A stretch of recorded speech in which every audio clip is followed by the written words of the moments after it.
The house didn't feel like home anymore. It hadn't for weeks, maybe longer, but that evening made it unmistakably clear. The air was thick with something unspoken resentment, expectation, fear. I knew it the moment I stepped inside and saw my mother standing in the middle of the living room, arms folded tight across her chest, jaw clenched like she'd been holding back words all day. My sister sat on the couch, eyes red but dry, phone face down beside her. That alone should have warned me. She only put her phone away when things were serious, when pretending wasn't possible anymore. Sit, my mom said sharply. I didn't even get a chance to ask what was going on. She started pacing, each step heavy, dramatic, like she wanted the sound of her anger to echo. Do you have any idea, she said, voice already rising, how much trouble your sister is in? I looked at my sister. She wouldn't meet my eyes. What kind of trouble? I asked. That's when my mom stopped pacing and faced me. Her eyes were burning, not with concern, but with accusation. Her mortgage, she snapped. She's months behind. The bank is threatening action. I blinked, trying to process it. Okay, and, Mom repeated, incredulous, and you're going to help. The word help landed wrong. It wasn't a request. It wasn't even a discussion. It was a conclusion they had reached without me. How much? I asked cautiously. My sister finally spoke, barely above a whisper. The full payment, every month, at least until things settle. My chest tightened. You want me to cover her entire mortgage? Mom threw her hands up. Don't act shocked. You earn well. You don't have a family of your own. You're the only one who can do this. There it was. The familiar pattern. My life reduced to a list of reasons why my sacrifices didn't count. I tried to stay calm. Why didn't you tell me earlier? My sister's voice cracked. I thought I could handle it, but things got expensive. Expensive was a gentle word for the truth. I knew her lifestyle. The big house, the new car, the furniture bought just for pictures. She wanted a life that looked successful, even if it was built on debt. And what about her husband? I asked. Why isn't he covering it? Mom's eyes narrowed. Don't change the subject. I'm not, I said. I just want to understand why this suddenly became my responsibility. That's when my mom screamed. Because if you don't do this, she yelled, her voice shaking the walls, then don't come back to this house ever again. The words hit harder than I expected. They weren't just loud, they were final. My sister stayed silent. No defense, no protest, no pleas. Just silence that felt like agreement. I felt something crack inside me, so that's it. I asked quietly, cover her mortgage or I lose my family. Mom didn't hesitate.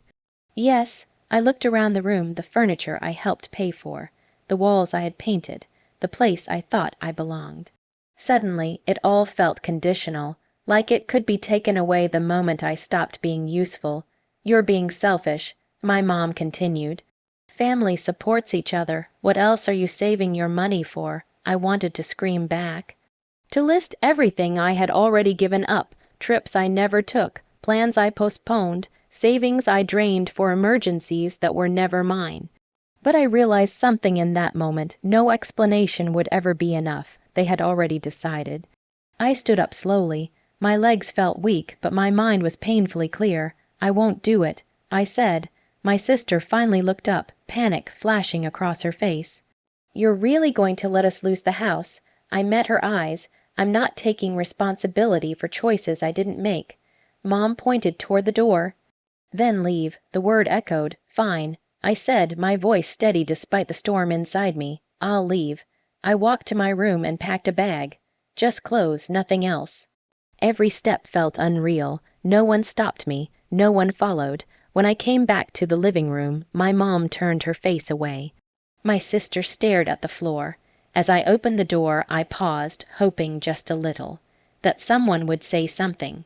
Anything, they didn't, so I stepped out into the night, the door closing behind me with a sound that felt like a sentence being carried out. And as I stood there alone, I realized the betrayal wasn't just the money. It was how easily they chose to lose me. The first night after I left, sleep didn't come easily. The rented room smelled like dust and old paint, the fan rattling above me like it might fall apart at any moment. I lay on the thin mattress staring at the ceiling, replaying my mother's words over and over again. Don't come back. She'd said it so easily, like she was throwing away something broken, something no longer useful. I checked my phone before sleeping. No missed calls, no messages, nothing. I told myself they just needed time. That by morning anyone would reach out. Maybe my mom would calm down. Maybe my sister would apologize. I fell asleep holding onto that hope like it was oxygen. By morning, the phone was still silent. Days passed, and the silence hardened into something cruel. I went to work, smiled at coworkers, did my job like nothing had changed. But inside, everything felt hollow. Lunch breaks were the worst. I'd sit alone, scrolling through pictures of a life I used to belong to, family dinners, birthdays, holidays where I'd paid for most of the food without ever mentioning it. I realized then how invisible I'd been, useful but invisible.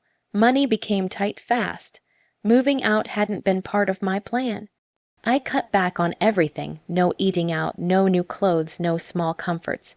Some nights I skipped dinner entirely, convincing myself I wasn't hungry. I told myself it was temporary, but deep down I knew something permanent had shifted. What hurt most wasn't the struggle. It was the absence. I stopped waiting for messages after the first week, stopped checking family group chats that no longer included me.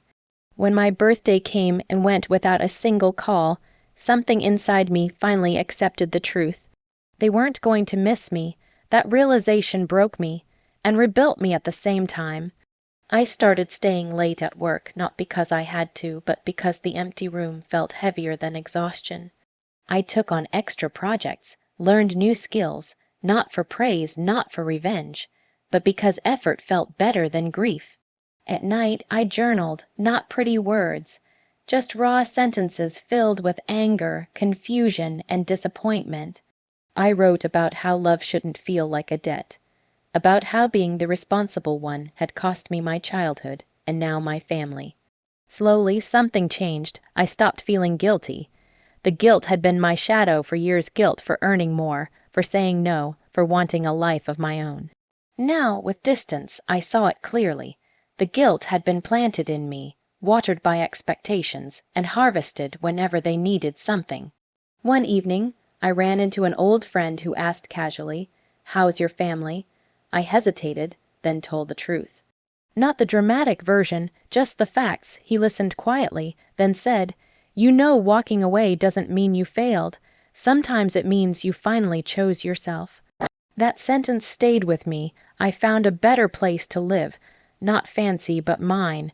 I bought a second hand table and ate meals in silence that felt peaceful instead of lonely. For the first time, my money stayed where I put it. My plans were my own. Meanwhile, rumors started reaching me. My sister was fighting with her husband constantly. The bank was calling more often. My mom was stressed, snapping at relatives, defending decisions that no longer made sense without me there to soften the impact. No one apologized. Instead, the narrative shifted. I was busy. I was independent. I was doing my own thing. It amazed me how easily my absence was rewritten as my choice, not their demand. One night, I sat by the window watching city lights flicker and realized something quietly powerful. I was surviving. Not because they helped me, but because I stopped helping them. I didn't feel victorious. I felt steady. The revenge wasn't loud. It wasn't planned. It was invisible. I was building a life that didn't require permission. And without knowing it yet, they were beginning to feel the cost of losing me, while I was finally learning the value of keeping myself. The first call came on a random afternoon, weeks after I'd stopped expecting anything from them. I was at work, halfway through a deadline, when my phone buzzed with my mother's name on the screen. For a moment, I just stared at it, not because I missed her voice, but because I wondered what version of her would be on the other end. I let it ring out. Minutes later, a message appeared. "Call me when you have time, no apology, no concern." Just an instruction. That alone told me everything. More calls followed over the next few days, not just from her, but from relatives who had never once checked on me before. Aunts, uncles, cousins suddenly remembered I existed. Their voices carried the same careful tone, the same fake warmth. "That situation with your sister," they'd begin. "You know your mom is under a lot of stress." I listened without reacting. Then the truth started leaking out, piece by piece. My sister hadn't just fallen behind on her mortgage. She'd been hiding credit card debt, unpaid loans, and late notices stacked in a drawer she never opened. Her husband had known, but hoped it would somehow fix itself. When it didn't, they turned to my mother. And when my mother realized how bad it was, she turned to me, not for help, for rescue. What shocked the family wasn't the debt. It was the ultimatum. Once people learned she had told me not to come back if I refused to pay, the room shifted. Suddenly, the silence around my absence felt awkward. Questions were asked. Stories didn't line up. "Why didn't you tell us he already supported you for years?" Someone asked my sister. She didn't have an answer. My mother's authority cracked. The same relatives who once praised her parenting now exchanged looks. The same people who called me selfish started sounding unsure, and still no one said sorry. Instead, my mom finally showed up at my door. I wasn't expecting her. When I opened it and saw her standing there, smaller than I remembered, something inside me tightened. Not with anger, but with clarity. "You look different," she said. "So do you." I replied, stepping aside but not inviting her in. She glanced around my place. Simple, clean, quiet. No signs of struggle, no chaos. Just peace. "We didn't think you'd actually leave," she admitted after a pause. That sentence landed harder than any insult. "We didn't think you'd choose yourself." She sat, hands folded, and started talking about stress, pressure, embarrassment. About how the family expected her to fix things. About how she'd said things she didn't mean. But not once did she say she was wrong. I let her talk until her words ran out, then I spoke calmly, clearly. "You didn't ask me to help," I said. "You threatened to erase me if I didn't pay. That wasn't stress, that was a choice." She looked down. "For years," I continued, "I supported this family because I wanted to, not because I owed anyone. But the moment money mattered more than me, something broke." She whispered my name like it was an apology. It wasn't enough. When my sister finally called, days later, she cried. She said she never meant for it to go that far. She said she assumed I'd step in like always, that assumption, that entitlement was the truth I needed to hear. "I love you," I told her, "but I won't destroy my future to protect yours." She was quiet for a long time. After that, things changed. Invitations became polite. Requests became careful. No one demanded any more. Because now they knew I could walk away and stay gone. The power didn't come from money.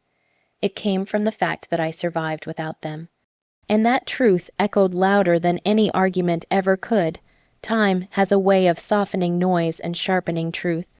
Months passed, and with them went the urgency, the panic, the chaos that once ruled my family's decisions. For the first time in my life, I wasn't reacting to anyone else's crisis. I was living on my own terms, guided by choices that didn't require approval. My life didn't become perfect overnight, but it became mine. I moved into a brighter apartment, one that caught morning sunlight instead of shadows. I bought furniture slowly, deliberately, nothing extravagant, just things I liked. I learned the quiet joy of stability. Bills paid on time, savings untouched, peace that didn't come with conditions. That was the revenge. Not success that needed to be announced, not wealth thrown in anyone's face, just the fact that I was okay without them controlling the story. Eventually, I chose to attend a family gathering, not because I missed the dynamics, but because I no longer feared them. I walked in confident, steady, and unburdened. Conversations paused. People noticed. My mother watched me closely that day. Not with authority, not with expectations, but with something I hadn't seen before: regret. She tried to hover, to help, to ask gentle questions about my life. I answered politely, briefly. I didn't punish her with silence. I didn't reward her with access. Boundaries had become my language. My sister pulled me aside later. She looked tired, older. Real life had caught up to her. She told me they were downsizing, selling the house that once symbolized success. She said it like a confession. I had to grow up, she said quietly. I nodded. So did I. There was no anger left in me. Just understanding and distance. Before leaving, my mom hugged me. It was hesitant, unsure. I'm proud of you, she said. I believed she meant it, but I also knew something had changed forever. Pride didn't erase the past. It didn't undo the ultimatum, and I didn't need it anymore. Driving home that night, I realized the sweetest revenge wasn't making them suffer. It was refusing to suffer for them. I had broken a cycle without breaking myself. They lost control, not because I fought them, but because I stopped needing them. And in that freedom, I finally found something no mortgage, no threat, and no scream could ever take away again: my worth.